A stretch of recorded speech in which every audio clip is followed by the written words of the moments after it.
My dear friends, welcome to my channel Asim the infinity. আজকে আমরা শিখব 1 থেকে 100 পর্যন্ত যে কোনো সংখ্যার বর্গ মুখে মুখে করার কৌশল। খুব সহজে মুখে মুখে আমরা 1 থেকে 100 পর্যন্ত যে কোনো সংখ্যার বর্গ করে ফেলতে পারবো। তার কৌশল আমরা আজকে শিখে নিই। আমরা গত ভিডিওতে দেখেছিলাম 65 বর্গ মানে 65 হোল স্কয়ার, 65 গুণিতক 65 খুব সহজে করা যাচ্ছিল। কি হবে কি বলেছিলাম আমি? 6 6 এর পরের সংখ্যা মানে এক বাড়িয়ে নাও 7, তাহলে 7 6 42, 5 এর বর্গ 25 হয়ে গেল। আরেকটা যদি প্র্যাকটিস করি আমরা তাহলে ভালো বুঝতে পারা যাবে। 75 এর হোল স্কয়ার মানে এককের ঘরে 5 আছে এই ধরনের সংখ্যাগুলোর বর্গ। 7 7 এর থেকে এক বাড়িয়ে নাও 8 8 7 56, 5 5 25। আরো একটা যদি বলি প্র্যাকটিস করার জন্য বলা হয় যদি, তাহলে আরেকটু সহজ হয়ে যাবে আমাদের কাছে জিনিসটা। 8 এক বাড়িয়ে নিলে 9 9 আসতে 72, 5 5 25। খুব মজার ব্যাপার, একদম অসাধারণ ভাবে দারুণ ভাবে হয়ে যাচ্ছে।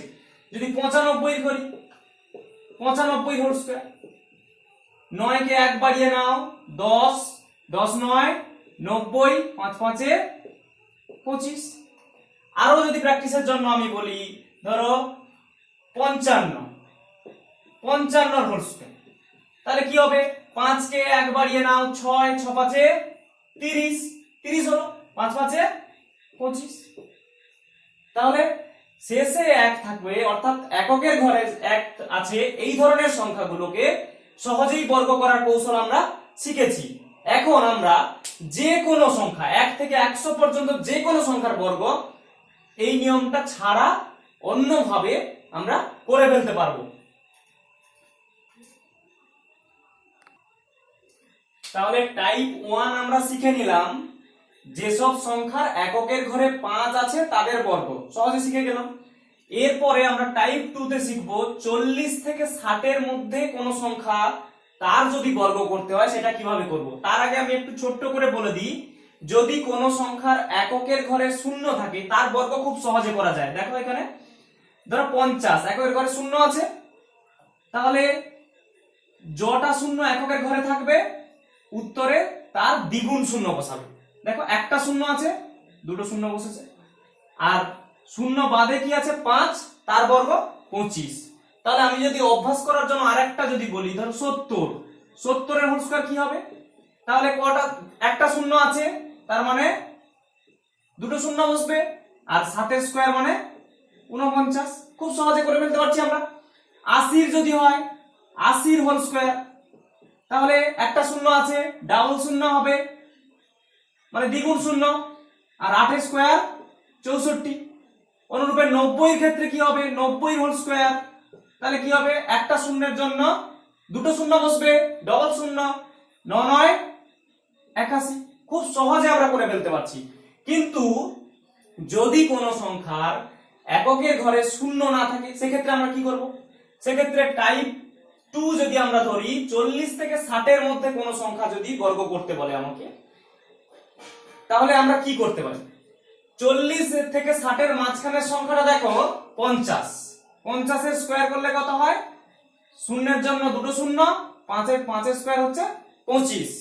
এবারে 40 এবং 60 এর মধ্যে 40 এর বর্গ তো আমরা পারবোই, শূন্য শেষে আছে, 60 ও বর্গ পারবো।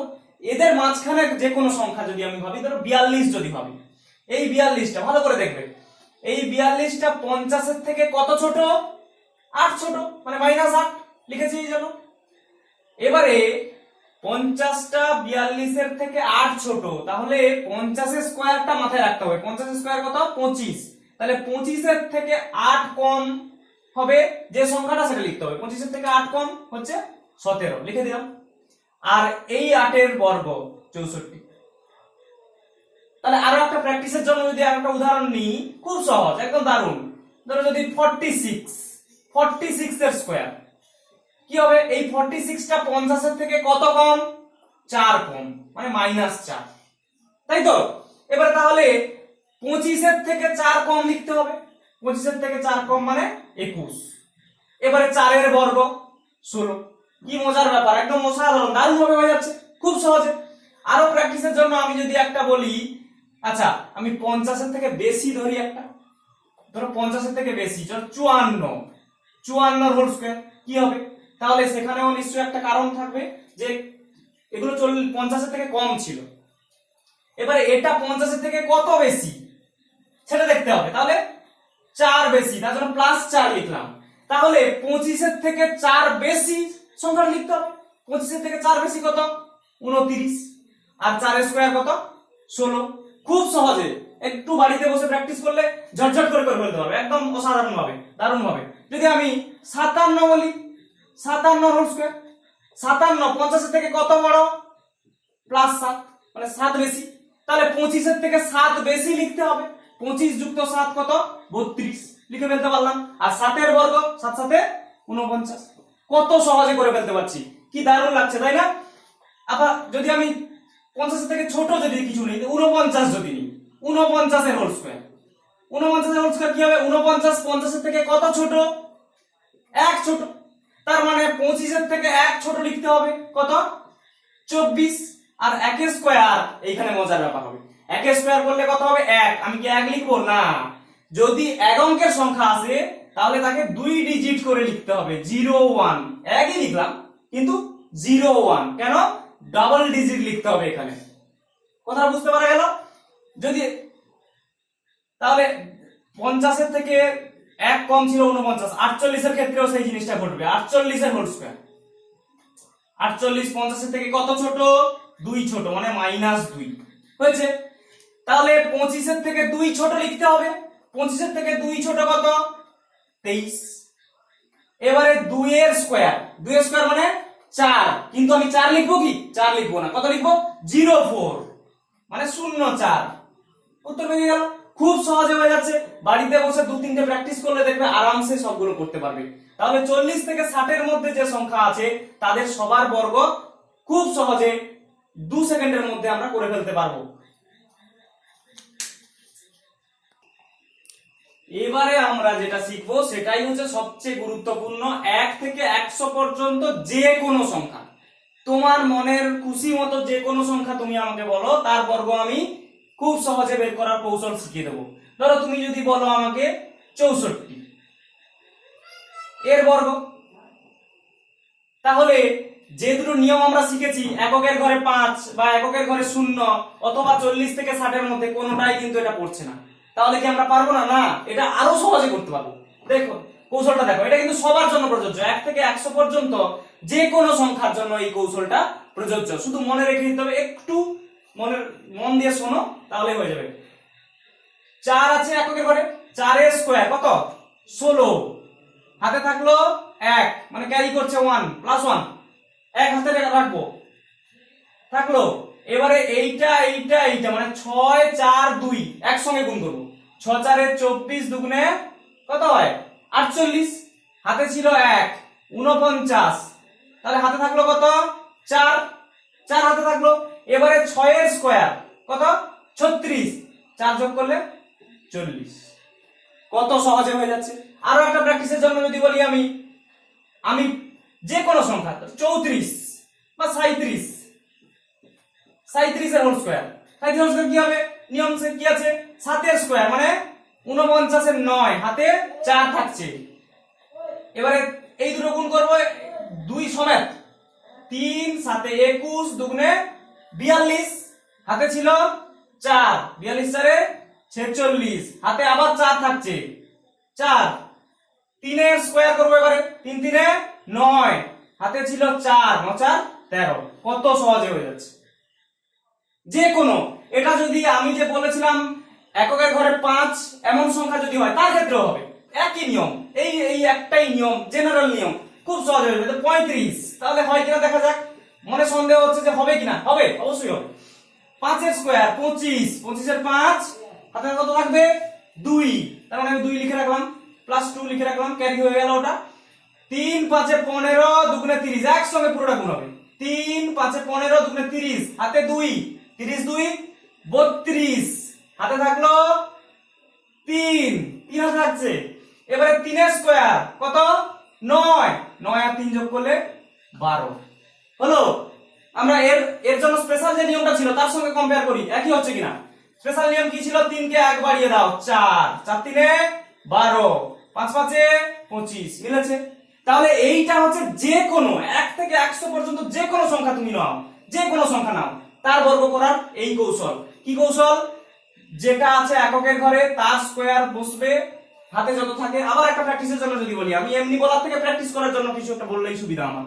তো যদি বলি আমি 86 হোল স্কয়ার, তাহলে কি হবে? 6 এর স্কয়ার মানে কত?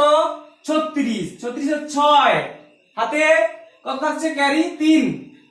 এবারে 8 6 48, 48 এর সঙ্গে 2 গুণ হবে, 48 দুগুণে 96, 96 3 কত? 99, 99 9 হাতে থাকবে 9 ক্যারি হিসাবে 9। এবারে 28 স্কয়ার কত? 64, 64 9 73। কত সহজে হয়ে যাচ্ছে, কি মজার জিনিস, তাই না? এবারে দেখো যদি 72 হয়, 72 এর হোল স্কয়ার, একই নিয়মে একদম 1 থেকে 100 পর্যন্ত যে কোনো সংখ্যার বর্গ হবে মুহূর্তের মধ্যে। 2 এর স্কয়ার কত? 4 হলো। 7 দুগুণে 14 দুগুণে 28, 28 এর 8 হাতে ক্যারি কত থাকছে? 2। 7 এর স্কয়ার কত? 49, 49 2 51। কত সহজে হয়ে যাচ্ছে যে কোনো সংখ্যার বর্গ, এই নিয়মে করো। প্র্যাকটিসের জন্য আর যদি আমি বলি, তোমরা আমাকে কমেন্ট সেকশনে এটা জানাবে 79 এর হোল স্কয়ার কি হবে, এটা জানাবে কমেন্ট সেকশনে। পারবে নিশ্চয়ই।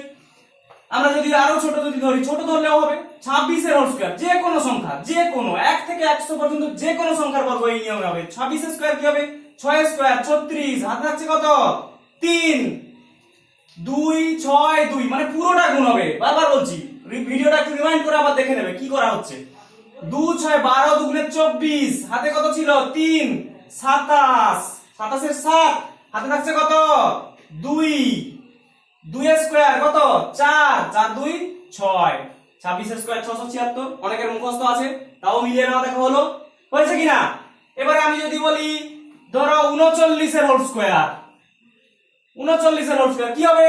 নিয়ম কি? নিয়ম যা আছে একই নিয়ম, ওই 1 থেকে 100 পর্যন্ত এই নিয়মে সবগুলো সংখ্যার বর্গ হবে। 9 এর স্কয়ার কত? 81 হাতে থাকছে কত? 8, 8 হাতে থাকছে। এবারে পুরোটা গুণ হবে। 3 9 27 দুগুণে 54 হাতে আছে 8, 54 8 62 এর 2 হাতে থাকছে কত? ক্যারি হিসাবে থাকছে 6 মানে হাতে 6। 3 এর স্কয়ার কত?